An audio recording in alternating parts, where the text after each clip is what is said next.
I'm here with Fiona Jeffrey, Managing Director of World Travel Market, WTM. Hi, Fiona. Hi, Charles. Nice to see you. And I'm sorry, I should also add, Chairman of Just a Drop. That's right. Yes, absolutely. Yes. Well, let's talk about my favorite subject first, which is Just a Drop. And how did this program start? Well, it started about 8 years ago, 9 years ago now. I'd become a mum. I was at the same time looking after and responsible for World Travel Market. And I just felt if I was bringing the world of tourism together to do business, why don't I try and harness the industry in another way? And so the idea of a charitable initiative evolved. At the same time, prior to that, I had launched the Environmental Awareness Day initiative at World Travel Market. So anything that I was going to do, I felt had to have a strong environmental focus on it. And then I came across the issues surrounding water. And I learned that more children die from water pollution under the age of 5 than anything else in the world. Oh, wow. 1.4 million children don't have access to clean water. And 2.8 billion people don't have access to clean water throughout the world. So it's a major, major issue, and one that really not many organisations focus on. And the clincher for me was really when I learnt that just £1 can deliver fresh water to a child for nearly 10 years, which led to the name of the charity, Just a Drop, because my belief is that if everybody just gives a little, then collectively as an industry we can make a huge difference. Last year, how much were you able to collect? We raise about £150,000 a year currently, which isn't a huge amount, but it does enable us to do. To date, we've raised over £750,000, and we've saved the lives of 800,000 people in 24 countries around the world. And we're largely a volunteer-based organisation, so we're all doing it in our spare time at present, and that's where, collectively, if I can garner the industry behind helping us do this, then the more we'll be able to achieve. This is predominantly UK, or through WTM this has gone international? No, the whole nature of Just a Drop is a global event, as a global charity. We operate currently in 24 countries around the world, and we'll go wherever our project work is needed. But we're very project focused, so we identify communities where there is a lack of water or access to water. Many women can walk as much as 20 kilometres a day to collect water. They're doing that with their children. If they're doing that, then they're not at home looking after the children aren't in school getting an education. If they're having to walk that far to get water, then they're not able to grow crops locally to enhance the health of that community. So it's our most basic, simple need, and without it, we just simply can't survive. And life becomes much more torrid without it. So we'll go into parts of the world which are often forgotten, villages that people would never ever realise actually existed, and try and support those communities.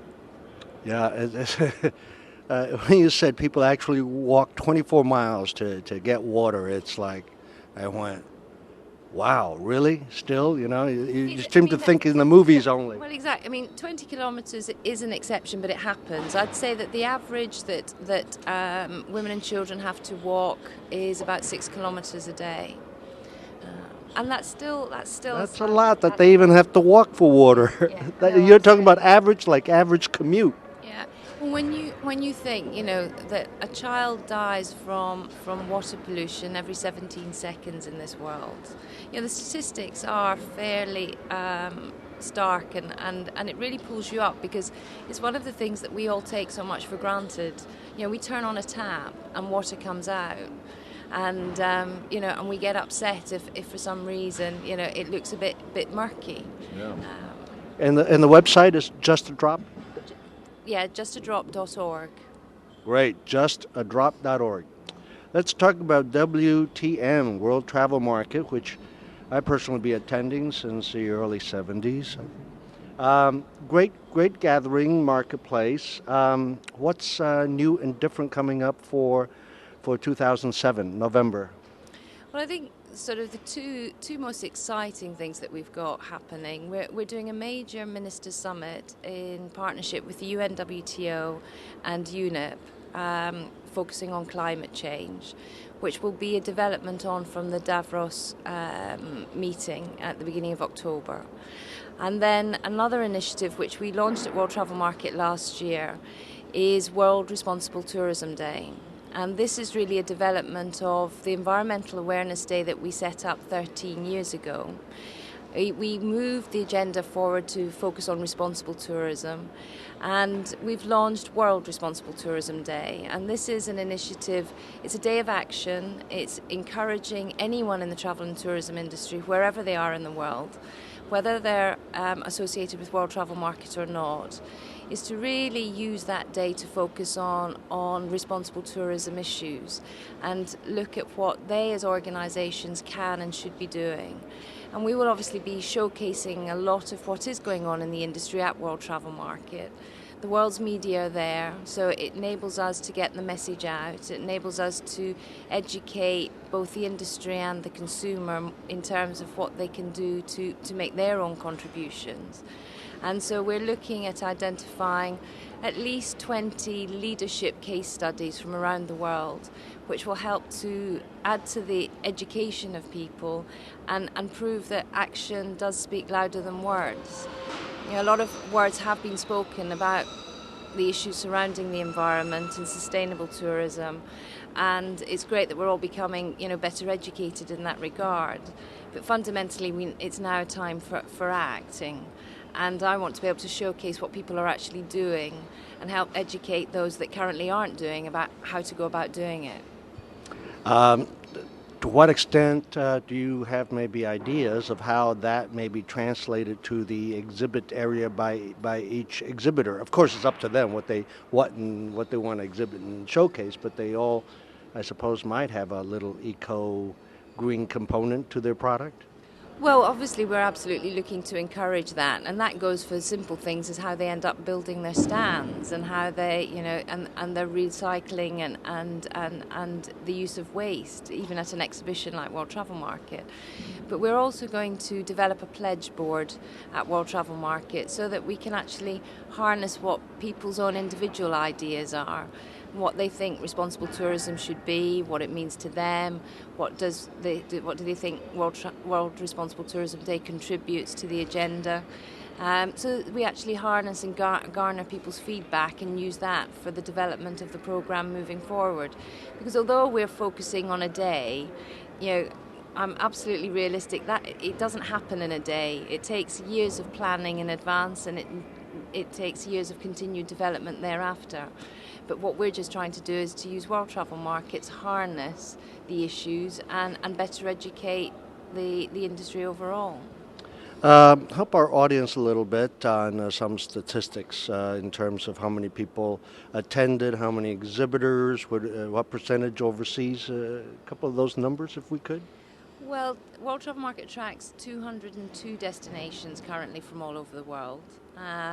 We have over 5,000 exhibiting companies and over 50,000 people, travel and tourism industry professionals from all over the world, actually come to World Travel Market. So it very much is a global industry forum. What percentage would come from the EU countries versus outside? I'd say internationally about 50% of our attendance is international. Tom Nutley, the chairman of your business group, was talking to us about more of the appointments and target and prospect qualifications and so forth being something that's he sees exhibitions getting more involved with. To what extent is that happening with WTM?